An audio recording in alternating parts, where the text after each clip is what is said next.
Hello, everyone. Sorry for the delayed start. We were just having some technical difficulties, but I think we've sorted that out now. It's my great pleasure to be hosting today's Berman Institute of Bioethics webinar with colleagues. I'm going to hand over to my colleague Ann Barnhill in a moment to introduce today's speaker. But before that, let me just remind of the usual format. We'll have about 45 minutes or so for presentation, followed by 10-15 minutes for questions. If you have any questions, please feel free to post them in the Q&A module. We'll take them in turn. If you want to raise your hand using the hand raise function to speak, please feel free to do that as well. I think that's it. No further delay. I'll hand over to Ann to introduce our speaker today. Thanks, Ann. Great. Thanks, Joe. It is my pleasure to introduce Dr. Matthias Kaiser as our speaker today. I know Dr. Kaiser from the food ethics world, where he is an international leader in food ethics, but his expertise also spans philosophy of science, ethics of science, science for policy, technology assessment. And his research also spans a range of topics, including ethics and seafood, aquaculture, public participation, uncertainty and complexity, among many other topics. He is now currently Professor Emeritus at the Center for the Study of the Sciences of Humanities at the University of Bergen, Norway, and also has positions at the Norwegian University of Science and Technology, the KOI 2 Center for Informed Futures at the University of Auckland as well. And we are very fortunate to have Dr. Kaiser as our speaker today, so I'll just hand it over to him. Thank you very much. To you, Ann, and many thanks to the organizers of this. I feel honored to address you here from Norway. It is, and I hope I can contribute to your discussions a little bit. This is the talk I'm giving is basically meant to stimulate your thoughts in various directions, and these are things that occupy me quite a bit. As Ann has just said, I'm very much working in food ethics and food systems and science for policy and these issues. And I'm going to give you a little bit of a taste of that. And the big challenge that I see in most of what is going on in this field is to address the diversity. If we look out from our academic signposts into the real world, what we see is diversity and multiplicity of values and knowledge systems and all of that. And how do we go about when we actually want to make a difference to society? And we need to do that. Next slide, please. Joe, if you could. Yeah, so we all agree, I think, that societies must change. That includes yours, that includes mine, and actually this goes all over the world. Next slide. So it has become very much to the top of our mind in recent years. I mean, also because of the pandemic, because of that. But climate change is a big factor that all of us need to face. We need to adapt to a changed climate. Energy crisis, the war in Ukraine has just showed us how we have somehow how we are vulnerable in that. Food is one of the really big issues, and that goes both to health and also sustainability in production and to economy and to all of these things. Health is related to the food, as I said, but there is more to that. Mental health and others. Nature, biological diversity, society.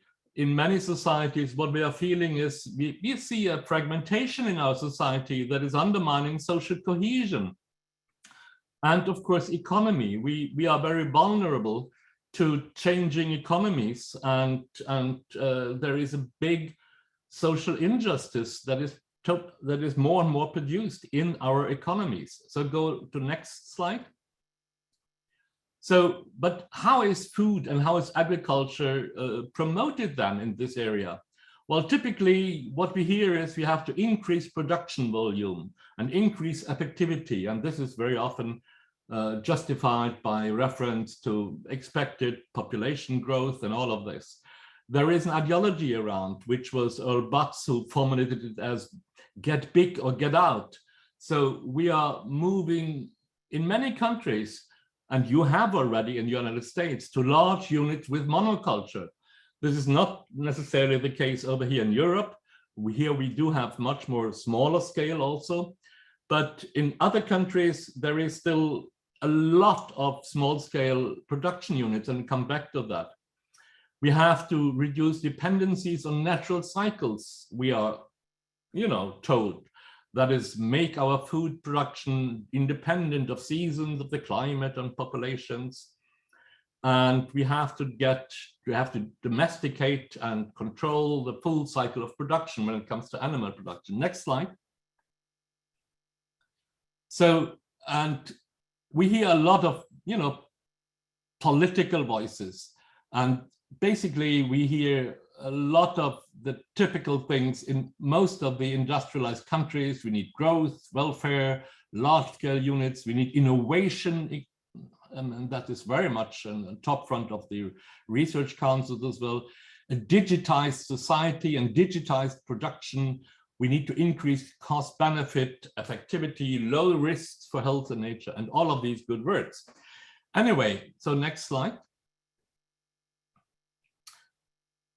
There are a number, and I've just put out some here, of reports that address the food system. And here is from the FAO, among others. This is basically about fisheries and the oceans, but also here in Europe, we have this PEA group from all the academies, which published a very good book actually on sustainable food system for the European Union. So there are a lot of voices that tell us, what needs to happen. Let's see what they say. Go on the next slide, please. So many reports, like the Eat Lancet report, are saying that we need to recognize a safe operating space, respecting planetary boundaries. And that includes resource use, freshwater uses, climate change, biodiversity loss, and other drivers. But one of the very clear messages that arises in the reports that I just mentioned is that business as usual is not an option, or as it says down here in the PEA report, business as usual is no longer a viable option, and radical change is required.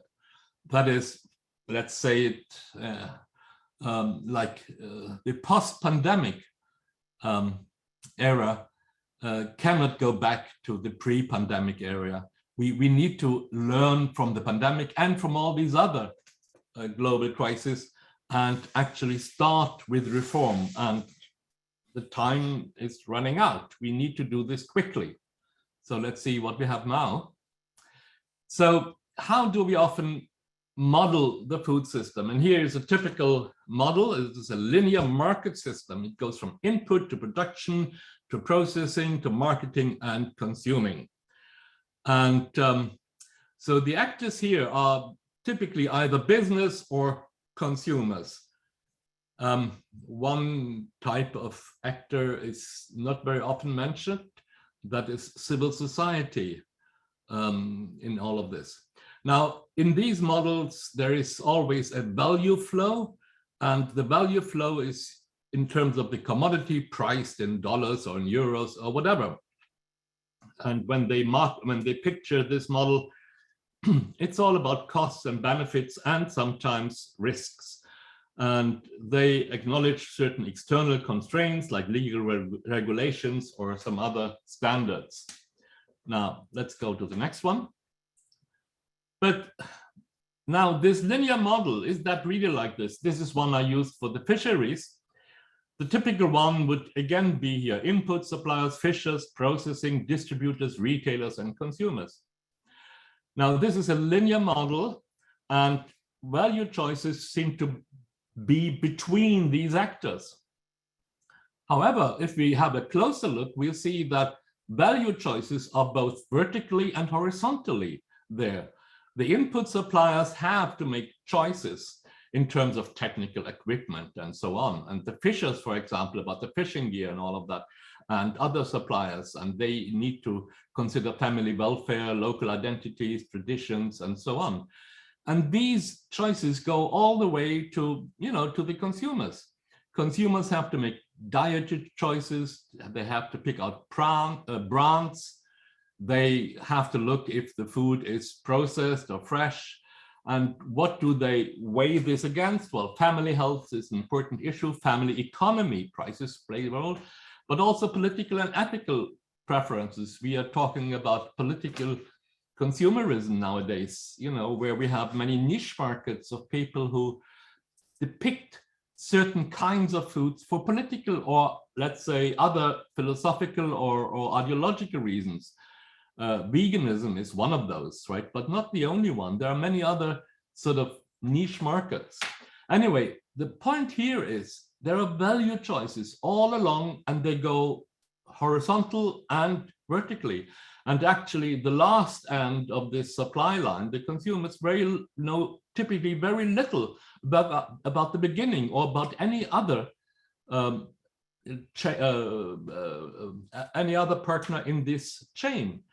Very often we buy products that are globally produced, like when we buy, big shrimps or so, they may come from Asia, from fishermen or from aquaculture, and we know very little about their realities. And the other way around, I come back to some research we did with aquaculture. Those producers know very little about the end part of this chain and also the consumers. Go on. So, but the reality is even more complex. The food system is interacting with all kinds of other systems. And it's with politics, it's with health, with the environment, with society, with economy, and there is possibly a circular system of food. So if we look at these systems, we need to consider their interactions, right? Okay, I'll hop over the other picture here. Go to the next slide. So one thing that we also should keep in mind, that in that food system, there are power relations. And of course, there is also political power, but there is a lot of power coming from big industry, from big companies. Like the top 4 companies control about 70% of seed and agrochemical production. The top 5 companies control over 50% of fertilizer production. This is all globally and so on. Farming equipment, top 6 countries control 52% and all of that. Now, at the same time, we learn that still roughly 70% of the world population is really relying on small-scale producers for their food. And this implies 300 million small-scale farmers. Now, so there is a power imbalance in the system between large global companies and small producers and the consumers.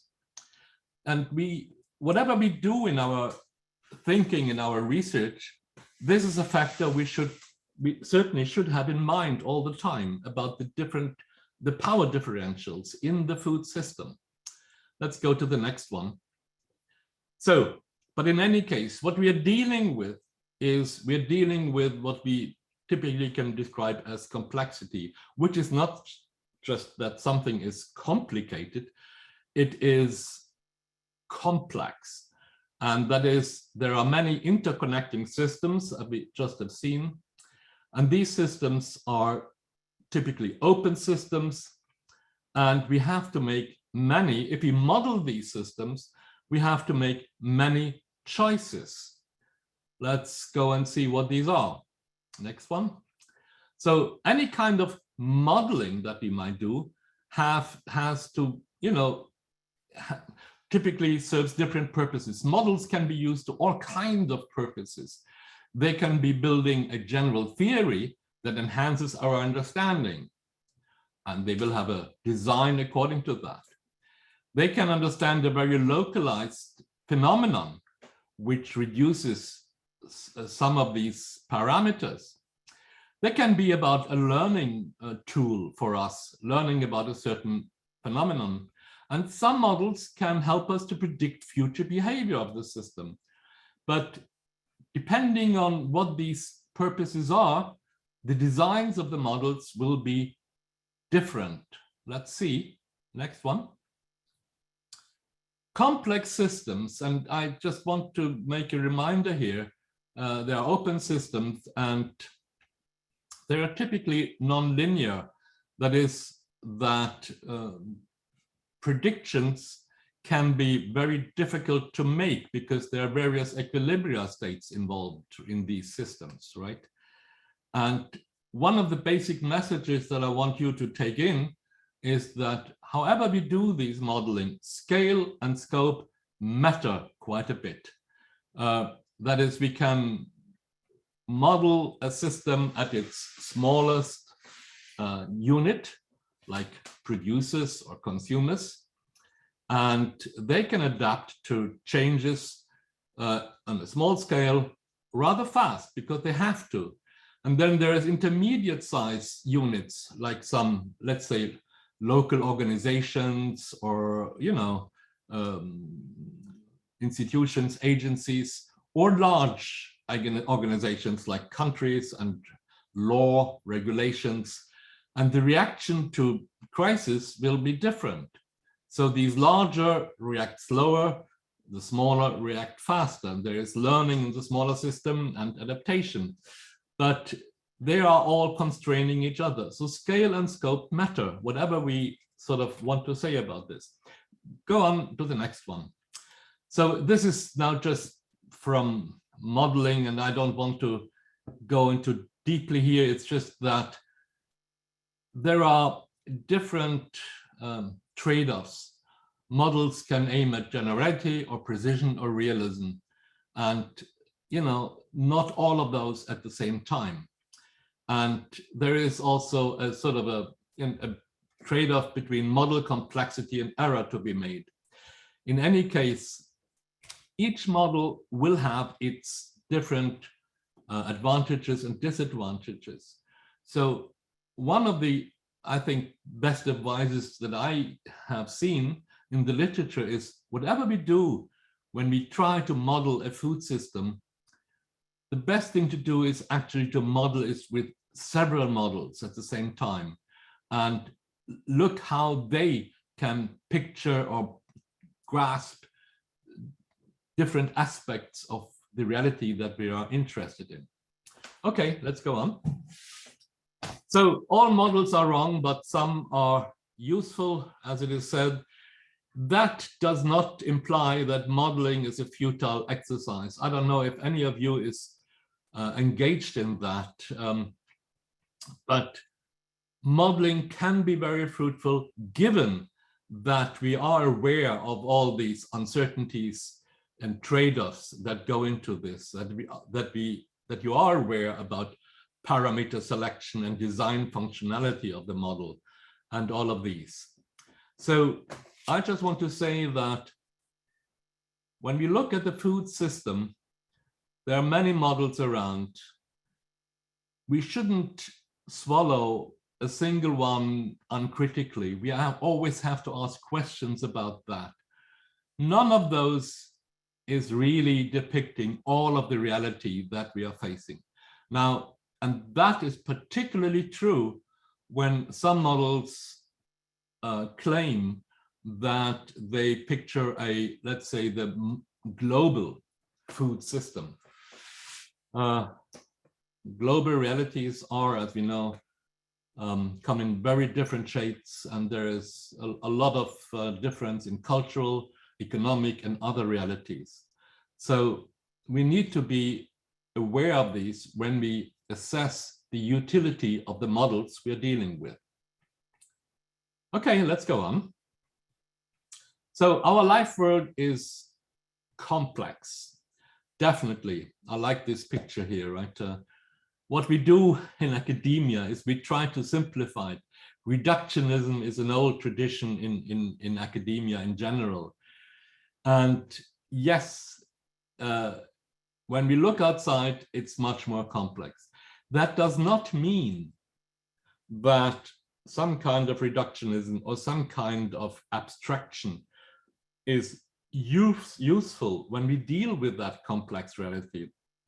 But we need to do this with a critical mind and see how it can actually advance our knowledge about this complexity.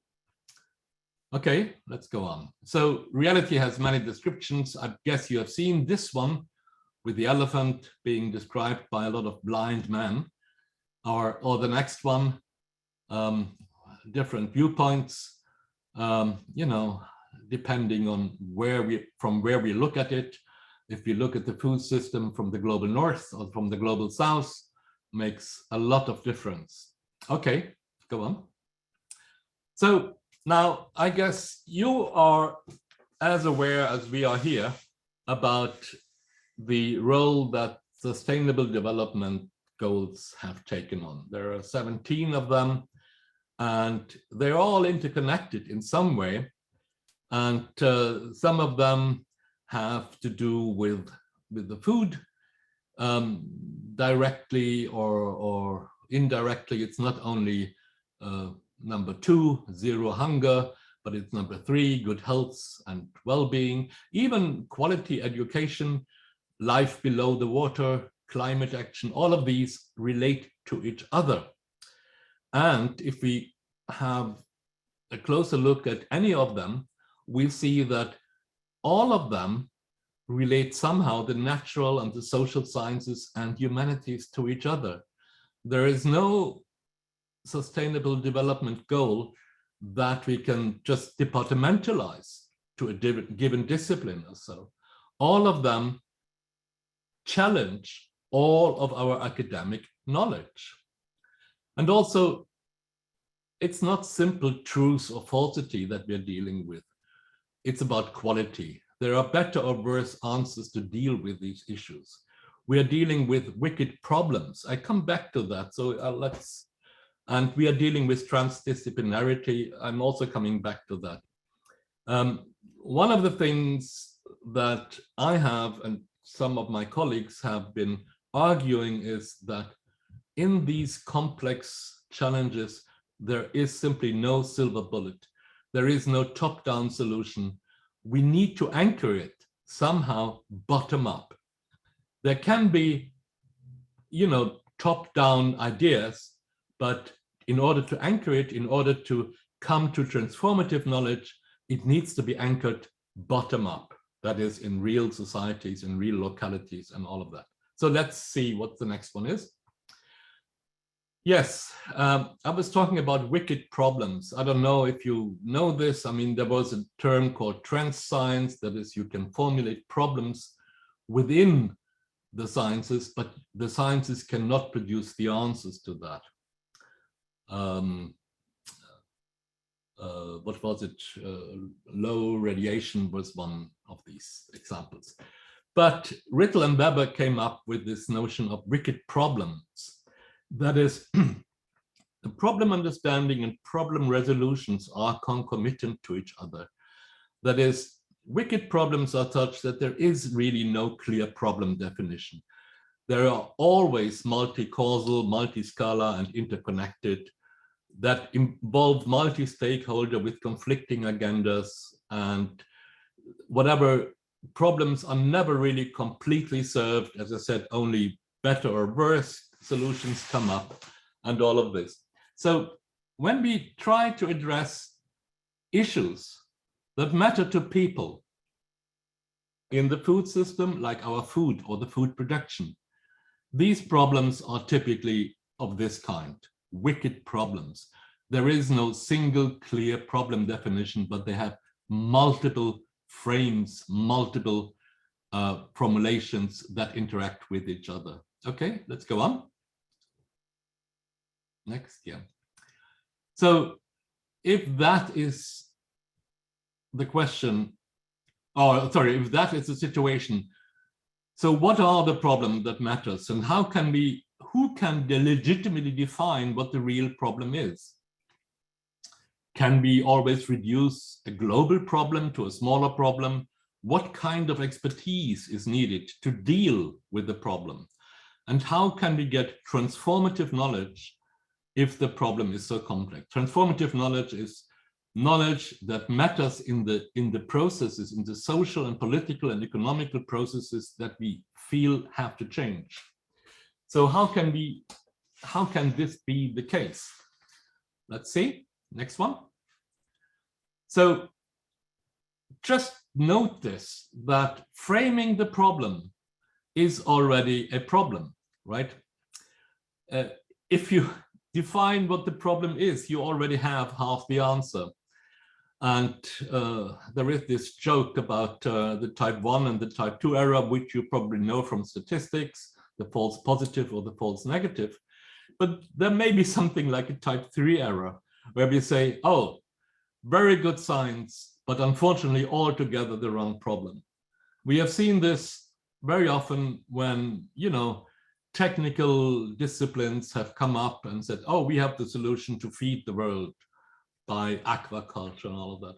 But typically they have not addressed the issue that is actually bothersome for bothering different populations of the world. Okay, you see this, by the way, I like this, cartoon also about the unanswered question and the unquestioned answers. Anyway, so if we reduce problem scope and scale, do we always then escape complexity? Like animal welfare, for example, couldn't that be something that is scientifically objective, you know, done by people who study the behavior and the nervous systems of animals that we use in the food system? Well, I'm skeptical. I don't think that is always the case, because different knowledge systems have actually quite different conceptions of animal welfare. For example, indigenous knowledge, because of different value systems. What is a fair trade between suffering and utility? Or because of the scope of production, when, you know, dealing with large scale versus small scale behavior, and how can we mimic natural behavior? You see here a picture of a Sami person with a reindeer. This is what we have. This is our indigenous community here in Norway. And there is always a conflict in our society precisely about these issues. Slaughtering, for example. National and EU regulation now demands that those animals are slaughtered in centralized slaughtering houses, which are often several hundred miles away from where they are living. And that means transport of these animals, which induces a lot of stress. And the Sami population claims that their traditional way of slaughtering has been much less painful. But there is a conflict between those knowledge systems. Also, other things like, for example, castration of male animals, which our law basically now forbids. But the Sami people, this indigenous population, says they have acquired a lot of knowledge that shows that a few castrated males in a herd actually have a beneficial effect for the whole herd. It calms the herd down.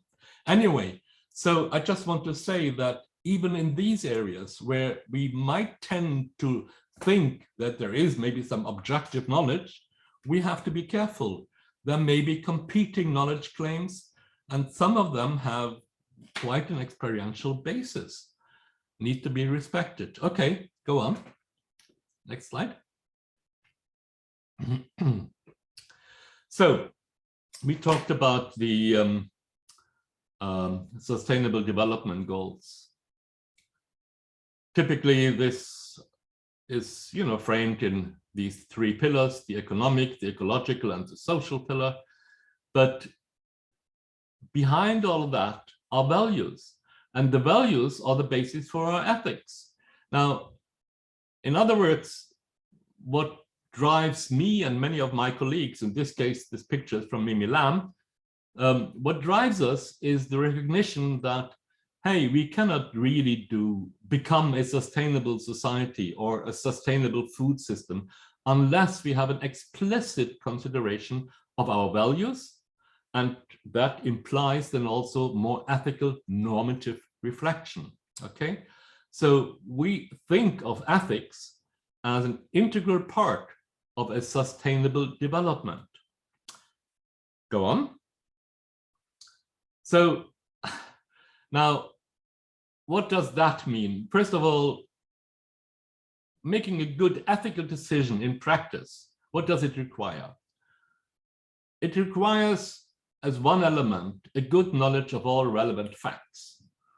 That is all, let's say, the science that we need to know about the issue, for example, or other facts, experiential facts, and so on. It requires a good grasp on ethically relevant consideration, ethical qualities, on the values, among others. And in the end, it requires a considered judgment. Now, in that enterprise, in this activity, we need to deal with the uncertainties and complexities that are involved. I quote here the Doors. Those of you of an elder generation like me will remember the Doors. The future is uncertain and the end is always near. Anyway, the uncertainty and the complexities have to go into our ethical decision making. Let's go on. Next one. So yes, this is something that you all know. Of course, I guess ethics is about making the right decision. It deals with the good and the bad, or the right or the wrong. And this is, you know, the reasons ethics is making explicit the reasons behind our morality. And we all try to follow our own morality and make moral judgments about others. Okay, let's go on. So I tend to think of ethics basically about our visions of the good future. This is where our values come in. Now, that is in my teaching or undergraduate teaching, I basically say, don't think of ethics or morality simply as a no-no activity. It is very much a yes activity. It gives us goals in life, right? The vision that is good for you and for those around you, for our societies. And it is based upon our interaction with them and putting yourself or ourselves in the shoes of others and see if we can have shared visions of the future. This is something that we need to strive for in our society. We need to develop a societal vision of a good future. And how to do this? Well, we have to listen, we have to learn to listen, and we have to learn to talk with the others.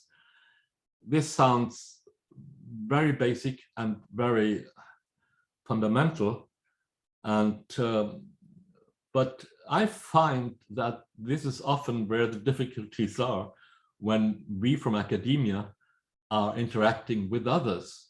We are very often not listening to their concern, or not really listening, and we are talking to them in a way that doesn't really empower them, that doesn't make them understand what we are talking about. In any case, so ethics needs to do this to a much larger extent. Let's go on. Apologies for the interruption. Just to let you know, there's about 10 more minutes and then we'll try to take some questions. Okay, yes, okay, good. 10 more minutes, I have it here, Mamelek. So assuming a universal good is, well, just jump over that. Let's go. We have moved, when it comes to value studies, from the monolithic good to pluralistic value landscapes, markets. This came up in the 17th and 18th century, really, in our economy, in our thinking. Let's go on. So values are basically part of what explain our actions. The beliefs, the feelings, and the values together make up our values. Unfortunately, there is no generally accepted theory of values, which is another topic of another talk, but let's jump over that. Okay, so values that we share with others, like human rights, we know many of those, even though many agree, are in reality not respected. The realities are often much more disappointing than we are prepared for. Let's go on. Food ethics, what is it? Food ethics, I define, together with some colleagues, as the empirical study and the normative reflection of pro-social attitudes and value trade-offs pertaining to all kinds of food, that is animal, terrestrial, aquatic food, and so on, held by various stakeholders and citizens all along the global value chain in an integrated food system. So this is roughly my understanding of what food ethics is about, as you can see here in the journal also. Okay, go on. So when you do ethics, do it holistically. I just refer here to a book that came out about fisheries already in 2000 by Coward, Omner, and Pitcher, which basically ask for precisely this kind of effort. Take all of these things into account. Okay, go on. The economic value, one thing, go on. The societal value, like, opportunities, population, landscapes, and all that, go on. Human values, that is food crisis and others, go on. Ecological values, that is the value for ecosystems and their interaction. Come on. Ethical values, you see here the reindeer herders and the aquaculture production, and go on. Here again, the livestock and slavery work in fisheries. Okay, go on. So, but when we do a food ethics assessment, we'll see that modern food production is an ethical disaster for all of these reasons. Disrespect for indigenous food production, disrespect for ecology, for landscape diversity, for nature integrity, for animal welfare, for the farming population, the small-scale farmers in particular, disrespect for human rights and equity. Okay, go on. So when we do practical ethics, what can we do? Well, there are actually tools available. One of those I have introduced and written about together with other people, which is actually produced originally from Van Meffen. This is the ethical matrix. I guess you may have come across that earlier. Here's an example of what we did about fisheries.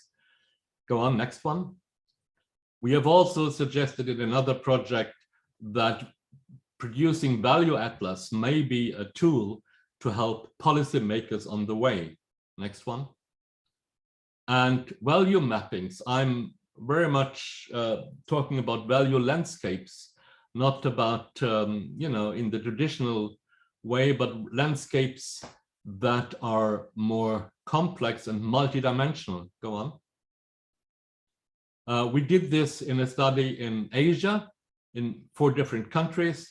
Here's one example about personal values that were always introduced with the pictures. And let's see, go on, next one. The result shows, here's a comparison of Bangladesh versus China.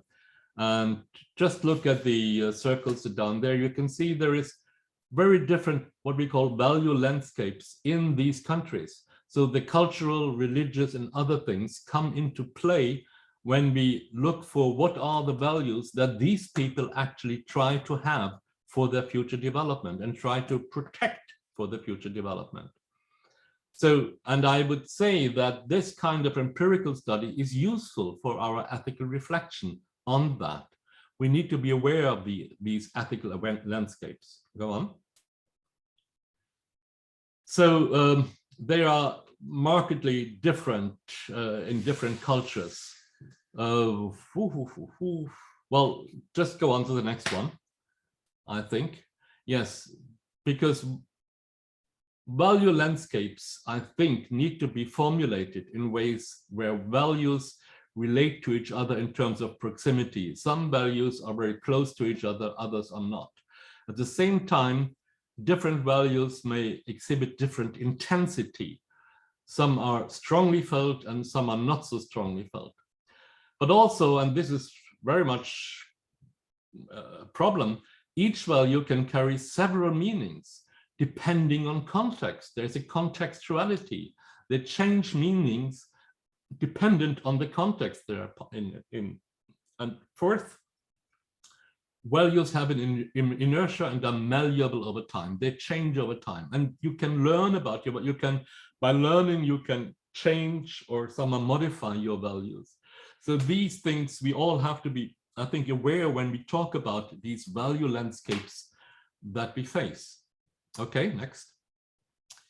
So, well, and this comes from post-normal science view. I come back. There is always a technical uncertainty, a methodological uncertainty, and epistemological uncertainty involved. We can, for example, well, let's jump over that one. I just want to argue that even though this is very complex, these value landscapes are complex, that does not imply that they cannot be studied.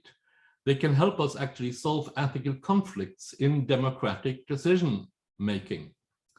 And I've published about that. Okay, go on. I just wanted to highlight here that I very much come from the post-normal science view of science, which goes back to Funtovich and Ravitz in an article in 1993, which if you don't know, I recommend that one, which is basically expressed in the PNS mantra. The stakes in our decision-making are always high. The facts are uncertain. The values are in dispute, and still we need to make urgent decisions. This is the policy context of our decision-making in food systems. Here, next one. So facts and values are intertwined. That has implications for who the peers are. Who are those that have relevant knowledge to assess what we have produced? And that can be stakeholders often, and other scientific peers, of course, but ultimately civil society when it comes to major changes of our food systems. Okay, go on. I think I'll have to jump over that one, go on to the next one. This is more, and yes, most truthful answer may not always be the most useful answers. As I said, my idea is always what we need is knowledge that is fit for purpose. And the purpose is designed by a given problem situation as it is perceived in reality, in a society. Go on.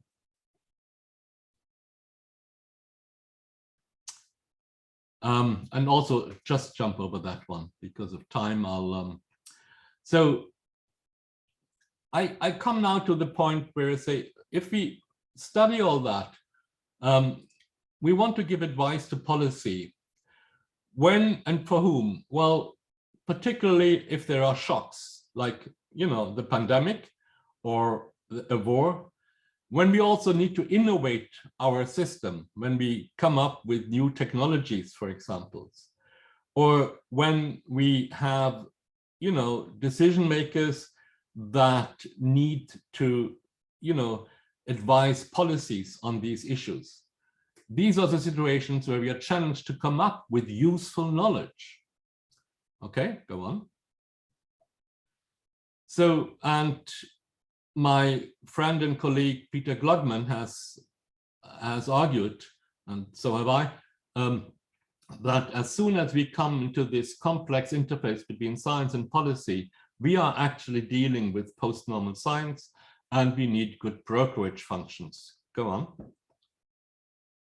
Well, this you may know from Roger Pielke, who has written a very good book about the honest broker, arguing for the need for honest brokers in this science advice.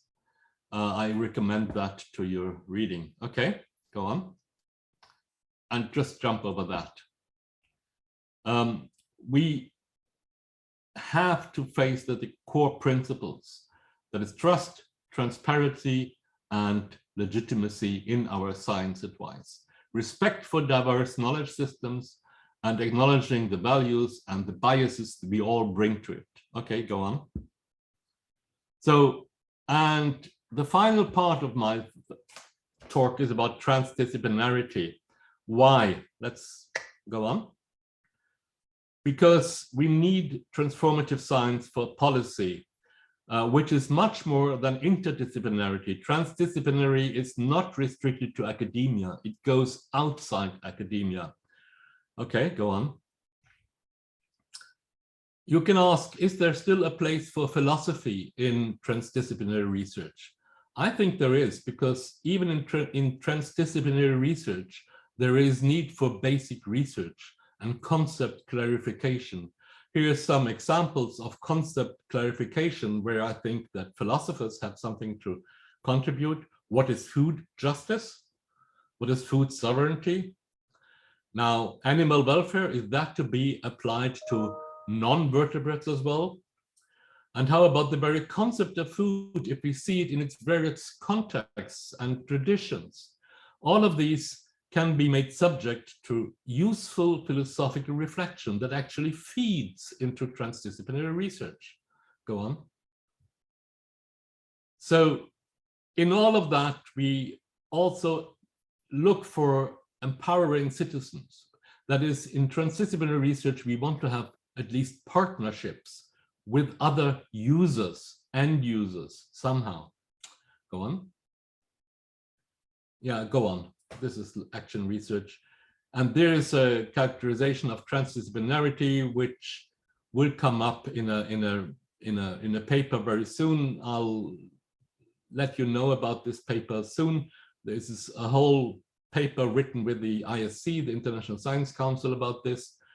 Let's go on. And also let's go on here on that one. So there are always difficulties in implementing transdisciplinarities because of these values, of course, and more. So because of that, we are based in a dilemma as a researcher, as a scientist, as a philosopher, because the standard quality criteria from research will not do. Typically, you will be judged by the number of publications.